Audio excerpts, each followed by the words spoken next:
So I get to introduce to you Paul Venable. And Paul grew up in Columbus, Ohio as the eldest of 5 children and learned early from his parents that nothing works like work, and has since made his living and retired in the field of information technology. He also learned from them an abiding faith in our Creator and love for our nation, the United States of America. They also taught him these timeless and priceless truths that people are more important than things, and what someone else is on the inside is far more relevant than how one looks on the outside. Paul served as the chairman of the Constitution Party of Idaho for 7 years and is currently chairman of the Constitution Party of Missouri and has been a candidate for office, most recently for the Missouri race for the United States Senate. As a personal outreach, he and his wife, Susan, have held and organized public and private forums to teach the principles of liberty and the proper role of government through the Constitution and the Declaration of Independence. He has also actively lobbied local and legislative bodies in a private capacity as issues of tax relief, limited government, empowering the people, and strengthening the family. Paul believes that we, the people, have power in the Constitution if we know it and are well disposed to use it. He considers himself a common citizen of little consequence, but it has been the common, hardworking, moral, innovative, and independent citizens of our republic who have lifted our nation to heights unparalleled in the history of nations. That's you, that's me, and that's Paul Venable. Please. Thank you, Paul, for coming. We know? Yes. Yes. All right. Thank you, everybody. I'm grateful to be here. If it looks like I'm having trouble keeping my composure, I recently had an eye injury. I wore my contact for too long, and I'm going to have to wipe it kind of frequently. All right. So just in case, I'm not bawling. All right.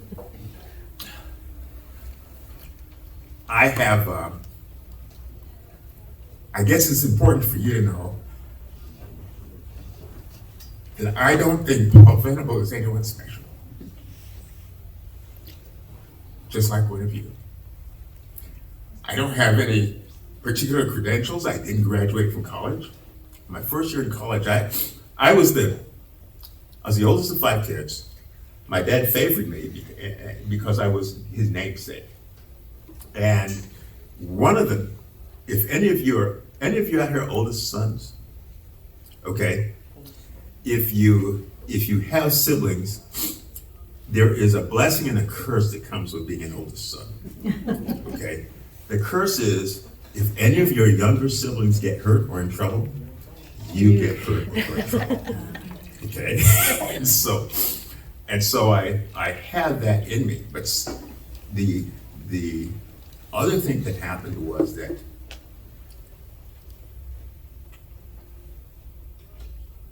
maybe I will start bawling. The other thing that happened was that my father was such a model to me. And so important and so much larger than life that his influence had an effect on me. I don't know if I shared this with this audience before. When I was 9, our family moved into a new home. It's much larger than anything we had. And my entire school upbringing, I lived close enough to my grade school, my junior high, and my high school. So close that I could go home for lunch, eat my lunch, do my homework, and still get back to school on time, okay? Who does that anymore? I mean, kids get up while it's still dark, they get on these, yellow prison buses. Oh, I'm sorry. They get on these yellow buses and they go way out of your way and out of your influence. And then they come home and maybe they're involved in something, so they come home late, from whatever activity they're in. And the parents are working. My dad worked, my mom didn't have to. She did, but she didn't have to. But so today, it's like your roommates. Okay, I don't know about you. Some of you look like you grew up in the '60s, like I did. Okay, I'm guessing. I'm guessing. But let me go back to this experience. I don't know if I shared this before. I hope this isn't a repetition. That week we bought the house. I went to school one day.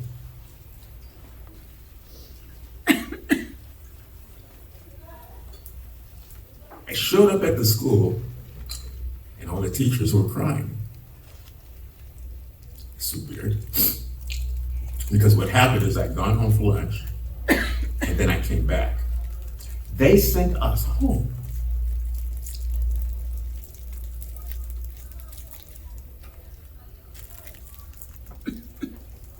And when I got home, my larger than life hero, my dad, was on his knees crying.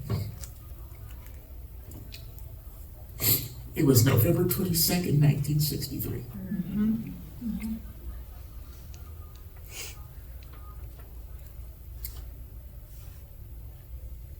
I didn't know a lot at 9, but this is what I did know. There was something very wrong in the world that day. And how do you explain to a 9-year-old that there was a level of innocence lost in America? It happened again on September 11th. It was different this time. I worked at home before it was a thing, okay? And I went down to my office, and on my computer, I always had stock prices, okay? I walked down that day, and they're all set to 0. I said, well, no, this isn't a holiday. Stock market's not supposed to be closed today. I went upstairs and I asked my wife to turn on the news and see if anything was going on.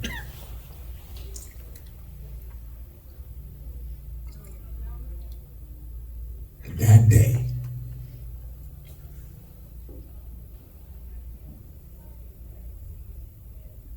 my own 9-year-old son saw me crumpled on the floor in tears.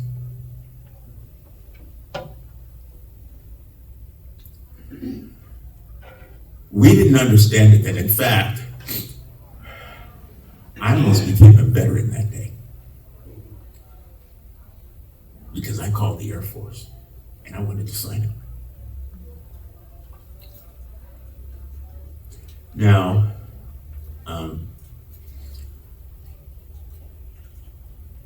there was a lot we didn't know back then that we know today.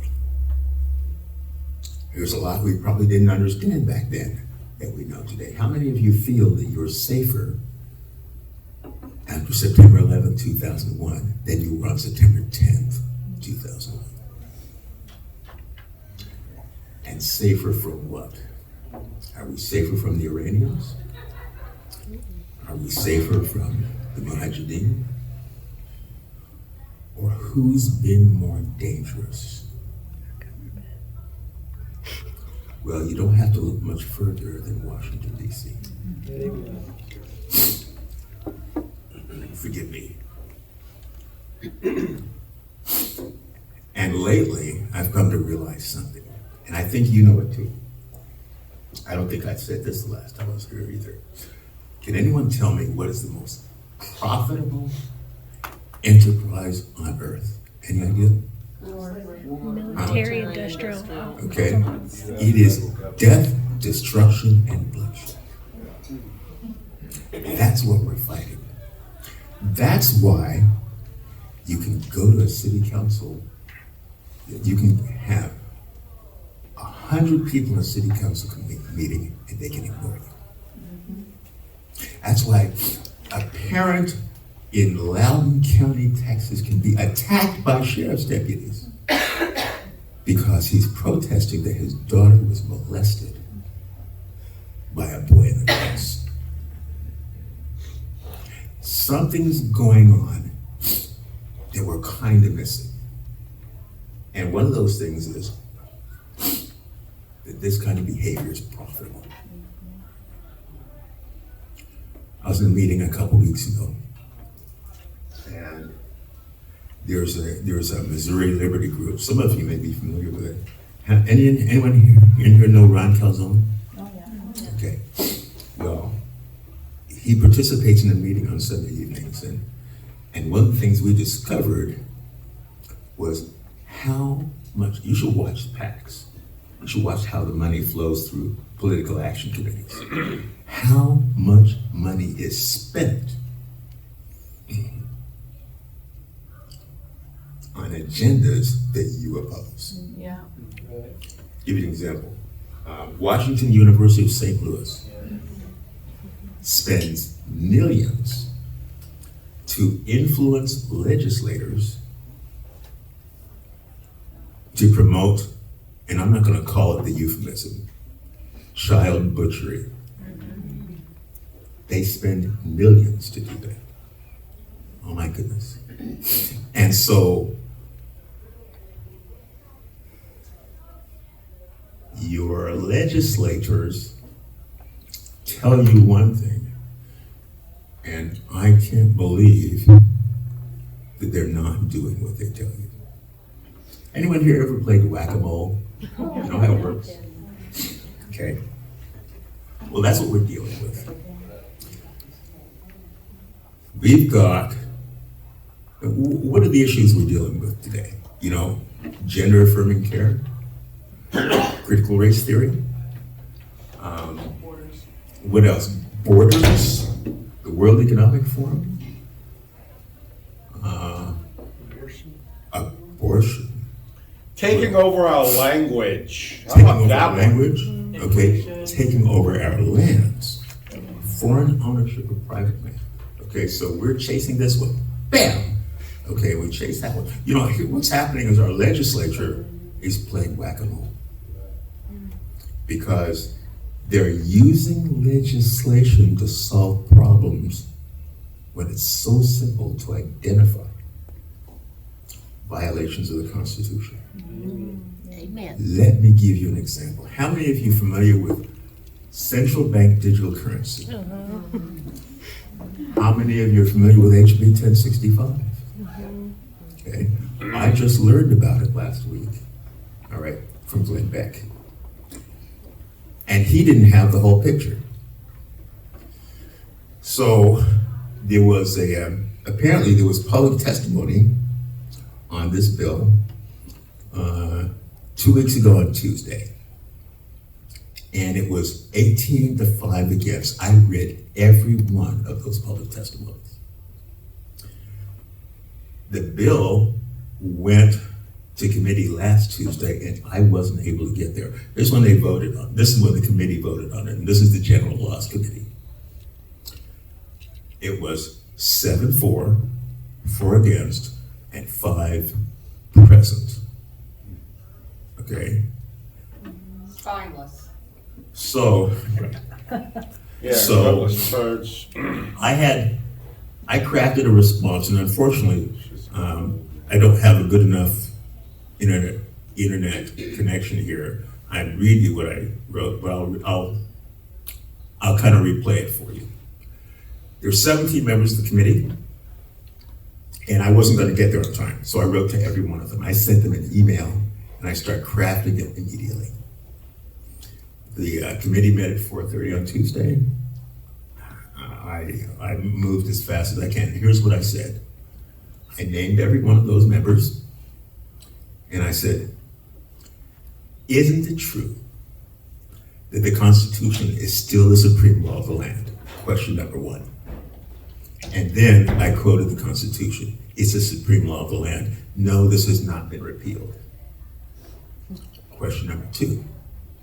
Isn't it true that no state, Article 1, Section 10, no state shall make anything but gold and silver coin a tender in the payment of debts?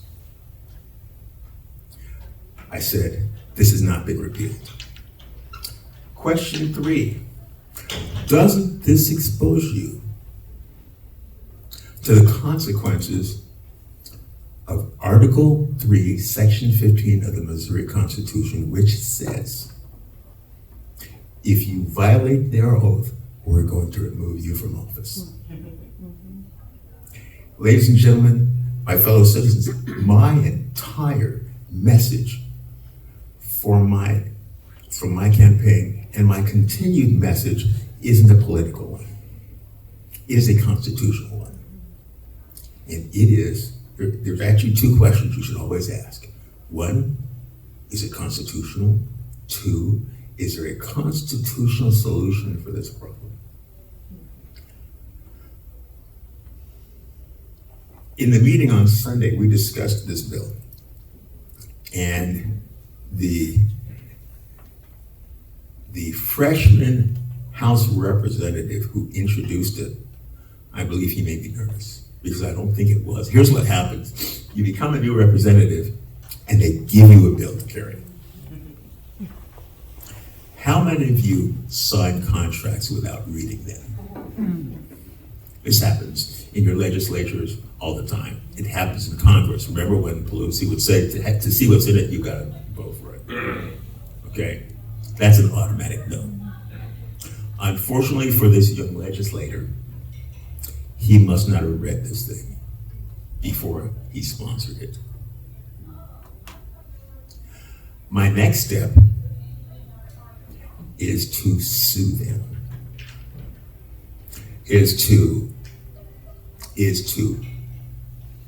I'm actually writing a petition against this. Okay, and I'll make this available to you. And then you sue them on a constitutional basis for their office.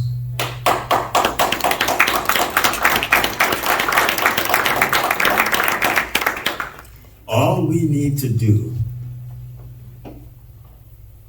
is to start with one. Because if you do that first one, the shockwave is going to hit the nation. If that makes sense to you, please understand that we need to stop whacking them all and use the Constitution for what it was designed. Because, and let our legislators know. I really think that there ought to be, there's occupational licensing, right? And everyone's familiar with occupational licensing. If you're a hairdresser or a mechanic or a doctor or a dentist, you've got some kind of occupational licensing requirement, right? Shouldn't there be an occupational licensing for a public servant? So that they have to take some kind of test? So they have to take some kind of test to prove they know the Constitution?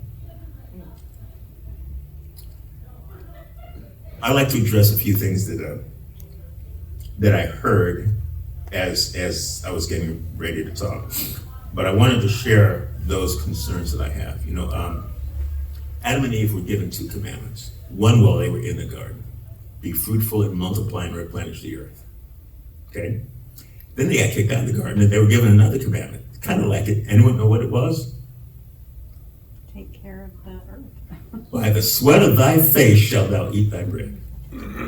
Cain discovered something different, didn't he? He discovered that he could get power and gain by the shedding of blood. Our enemies are those who would shed our blood to put themselves up in not just one nice home. Okay, one of them has 12 mansions, okay, to get power and gain for themselves.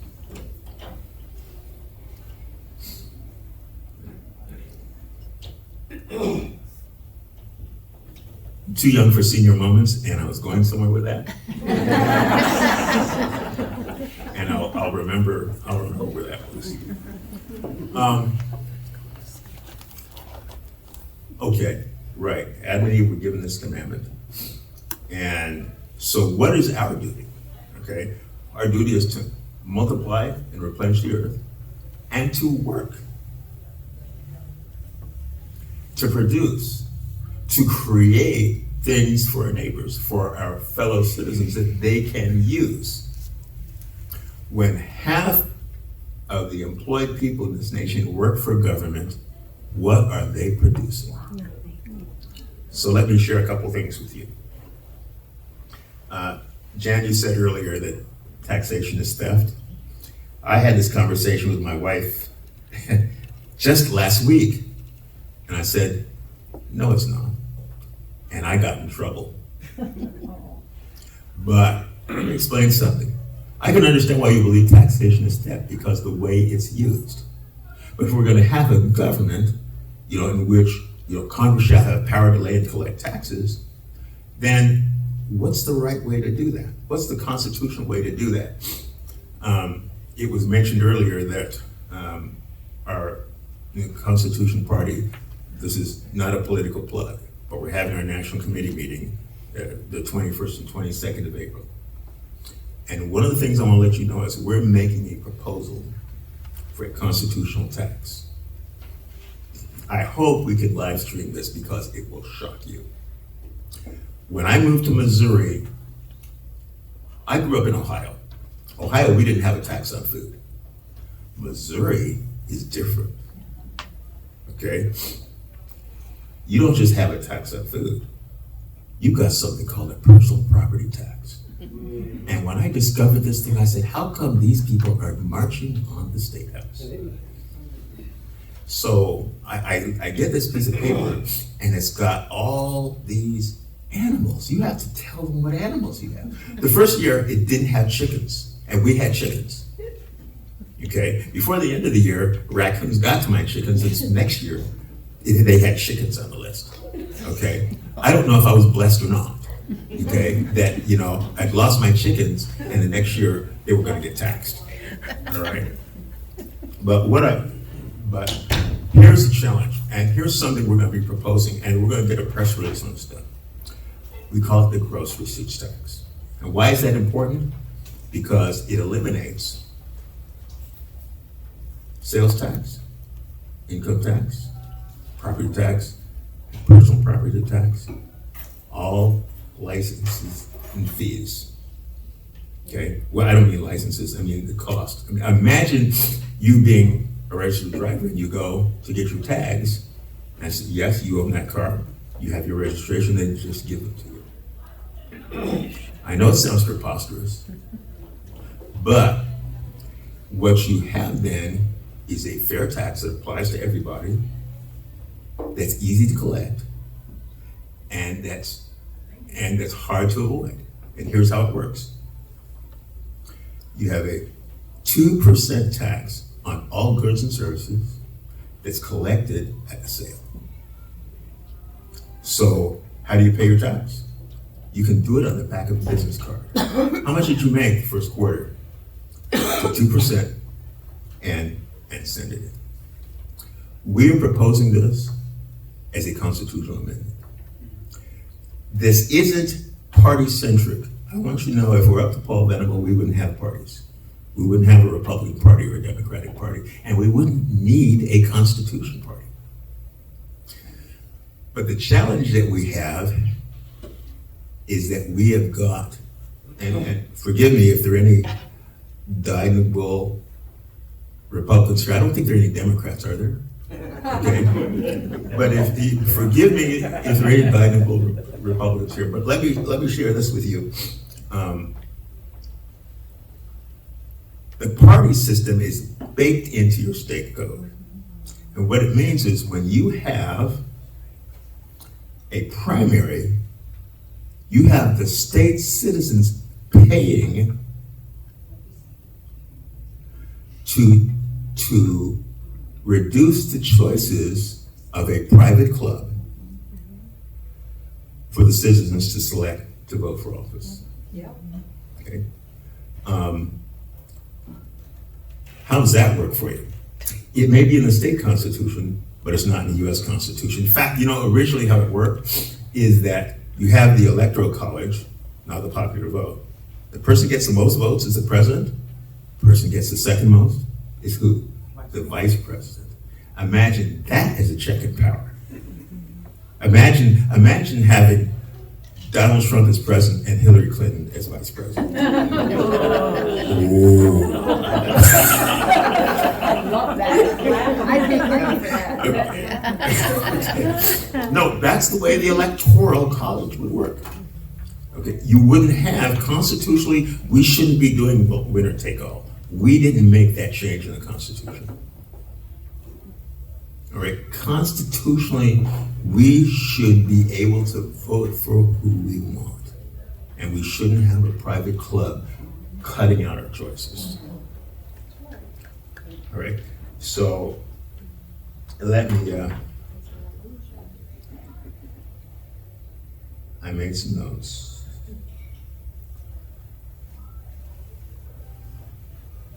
Okay.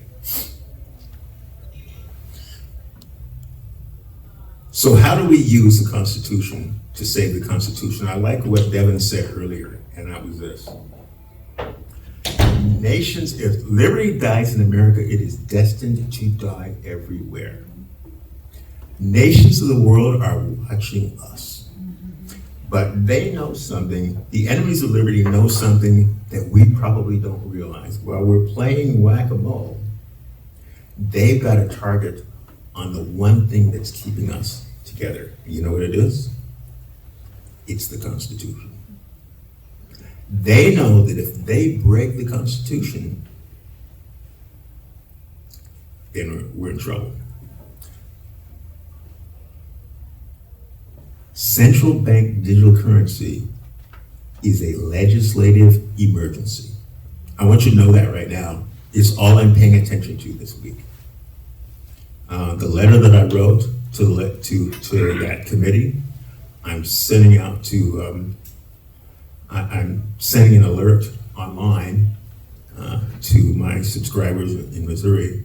I'm sending it to every state Constitution Party. I'm sending it to every legislator I know around the country, because there are 20 states involved in this process. Anyone familiar with the Uniform Commercial Code? Okay, it's pretty much the standardization of how the states and the nation deal with currency, and that's how they're hiding it. So while the Senate was debating child butchery and the Democrats were filibustering that bill, while we were focused on that, quietly in the background, the state is changing the UCC. Yes. So while we're focused on other things which are vastly important, behind our backs, something is happening that we didn't even know about. And that's one of the things that I want to warn you about. So how do we deal with this? Well, on any level. If you're in a school board and they're not listening to you, let me tell you what I'm doing. I'm collecting information because there's a lot of it. Okay, and I'm collecting information in multiple states because the same response we give in one place will apply to another. Are you violating your oath? Do you understand the Constitution? Because if you don't, then we're going to apply the Constitution on you. Seriously, my fellow citizens, we need to understand the Constitution, we need to use it, and we need to apply it. Because our government, and you know, it's not their fault. This is what they've been trained to do for generations. They're whacking the mole. They're saying, okay, we've got a problem here. Let's do some legislation. Let's do some legislation about school choice, or let's do some legislation about child butchery, or let's do some legislation about gun laws. All right. Anyone ever heard of Kim Gardner? You guys know who that is? Yes. Yeah. I don't know how it even got as far. Whoa. Turn yours off. Turn this one. Where's the off button? Where's the off button on that? It's on.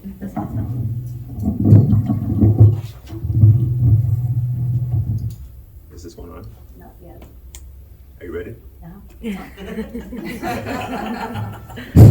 Ooh, that's good. Okay. I don't know how it, is that okay? Yeah. Okay. I don't know how it even got as far as charging the McCloskeys for protecting their property. Yeah. You understand what I'm saying? I don't even know how it got that far. Exactly.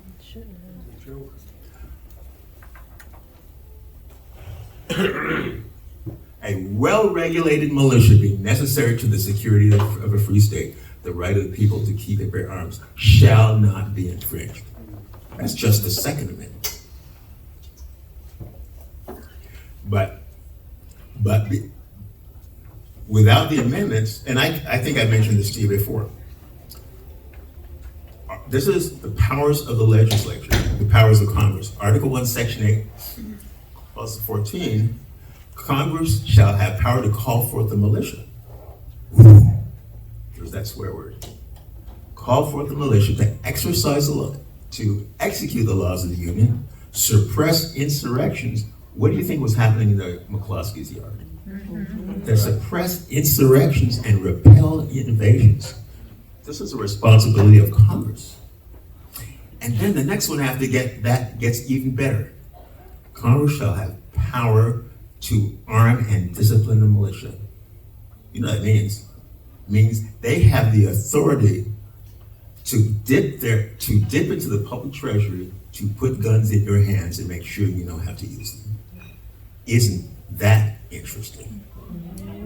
So what has happened is the prosecutor in St. Louis violated the rights of the McCloskeys and their attorneys, and they didn't even know to take that argument. Do you know what I said? Yep. They didn't even understand what direction to take. And I talked to Mark, and he told me,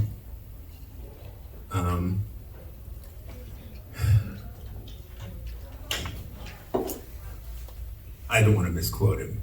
It sounded like he said that they pled guilty to whatever that charge was. No, that wasn't the right thing to do. The right thing to do was to charge that prosecutor with violating the Constitution. You know what? She wouldn't be there today if that had been done right. And now look what's happening in St. Louis. And not just St. Louis, but any place there is a Soros-based prosecutor. I'm communicating with every entity I can to let them know you've got a constitutional solution if there's anything I can get across. So when you look at a problem, ask this question: is there a constitutional solution? When you look at a solution, when you look at a piece of legislation, ask, is this constitutional? And this is where we act, because then they get to whack the mulls. They get to run. And they get to realize that we, the people, are in charge.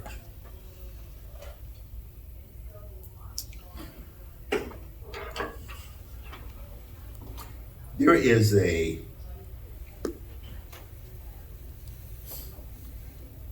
challenge that comes to there's I don't know how to say this and say it comfortably. There are actually two things I want to say. I'm going to give you a historical background. I grew up in the 60s. And some of you who grew up then remember that there was something called the Black Power movement, okay? Let me tell you there's a background there that you probably wouldn't know. And I learned this from my dad. There was a saying in the early 60s, if you're white, you're all right. If you're yellow, you're mellow. If you're brown, stick around. If you're black, stay back. Don't you know something? This didn't come from white people. This was among the black community. My grandmother was too dark for her mother-in-law. Now, the reason I share this with you is because something happened in the 60s, didn't it? Now, let me tell you what happened. When the Black Power movement came about, that attitude left. When they realized that they had been divided for generations, that attitude got tossed out the window. It didn't matter what shade you were, I'm black and I'm proud. Now, why is that important? That's important today because the same attitude that's dividing us was the attitude back then. It's happening today. Yes. And it doesn't matter, I have descendants that claim to be gay. I have with all kinds of mindsets. But what I want to share with you is this. It is time for the people to shuck their differences.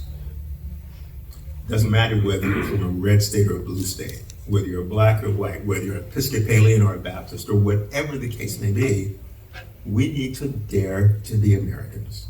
Amen, yes. We need to dare to stand up for what we believe in. We need to dare to believe that our children should be influenced by us. We need to dare to believe that our government should be responsible to us. How dare we suppose that when we buy something, it belongs to us? How dare we imagine that that our privacy is ours, that our privacy is our property, and that our property is for us to control. So that's one issue that's separating us and holding us back. The other is that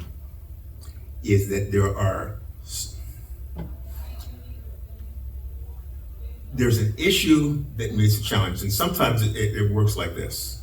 Everybody is so concerned about what's happening that they will latch onto whatever the solution seems to be. One of those I want to address directly because I don't quite understand how it works, but I'd like to have a dialogue with people who believe that, and that is the state nationals, okay, or the sovereign citizen movement. And that's not the term that I want to use, but what I want to address is that I don't know how many of you here know Bill Hermanson. Okay, I was in a meeting with him 2 weeks ago in Columbia. I guess the Concerned Citizens of Columbia arranged this meeting between the two of us, and it was really interesting. What happened is when I got done talking about the First Amendment petition process, he said, "You should do what he's doing," and then someone else from the crowd said, "We should do both." I was involved with this movement in Idaho, and they're different. They just have different flavors, I suppose, but it's the same end. And so some questions couldn't be answered. And so there is one of those is, once you assemble, how do you back it up? And here's what I was told. Well, the military, who has been standing in the wings, will come in and take over, and we'll be told to stand down. And I said, what military? You talk about Mark Milley? Anyone know who Mark Milley is? This is the guy who told China, if we attack you, we'll call you. Yeah, that's Willie, not Millie. He's a Willie. Okay. All right. Or is it our vaccinated military? Who is this military that's going to protect us? When these organizations, assemble. And here's the next question. How quickly? You need to do this really quickly. You know why? Because if CBDC goes in 20 states, it doesn't matter how you assemble. Doesn't matter. This is something we need to fight now. What we need to fight right now. And how should we fight it? We need to fight it with the Constitution. This inspired document and its amendments has given us what we need to hold the government accountable. I am amazed. And so what I ask you to do is to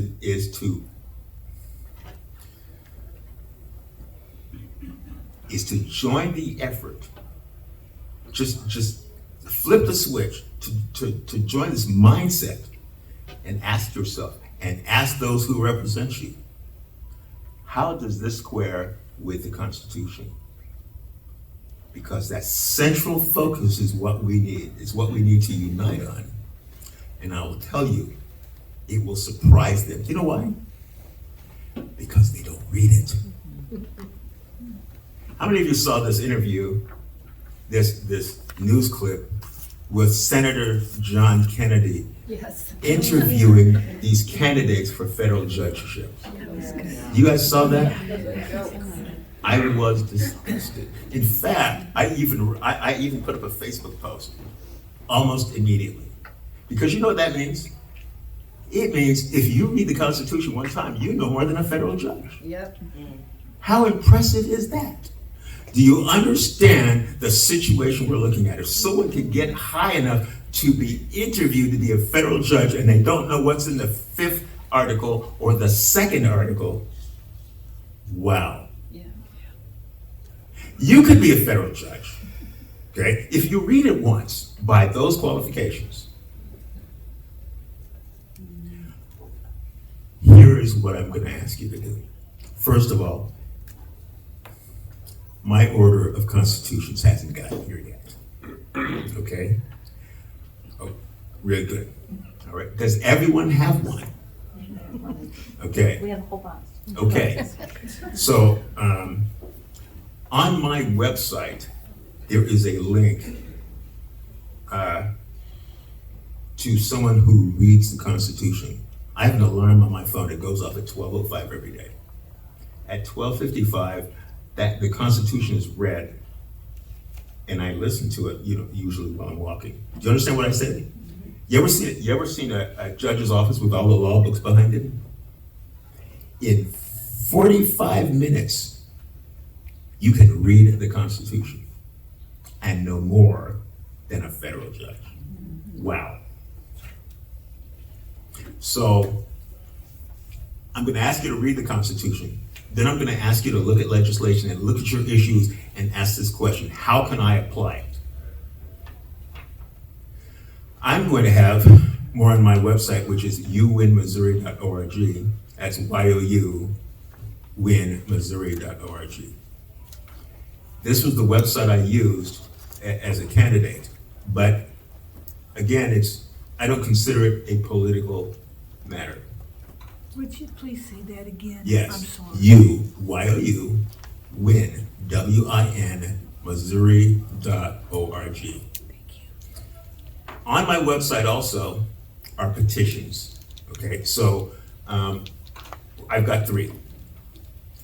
I'm taking signatures on these petitions, and again, this isn't a political process. We are using Constitution. Here's the first one: remove the Biden administration from office. Why? Not because of fraud, but because he was not constitutionally elected. Amen. 31 states violated the Constitution in allowing someone other than legislators to change the process of selecting electors. And it invalidated 401 electoral college votes. And Congress knew that means your Republican representatives and senators know this. They were sued, so they knew it again. It was appealed, and now it went to the Supreme Court. So that petition is to go to your county commissioners, to go to your state attorney general to join that case to the Supreme Court. That's petition number 1. Petition number 2 is to remove the United Nations and all its foreign officers from the United States. Now, when I love that. Well, when I was here the last time, I shared that with Michelle, and that one is going to be circulating in Cape Girardeau, And you know why? Because the World Economic Forum is taking communities all up and down the Mississippi River. Why the Mississippi?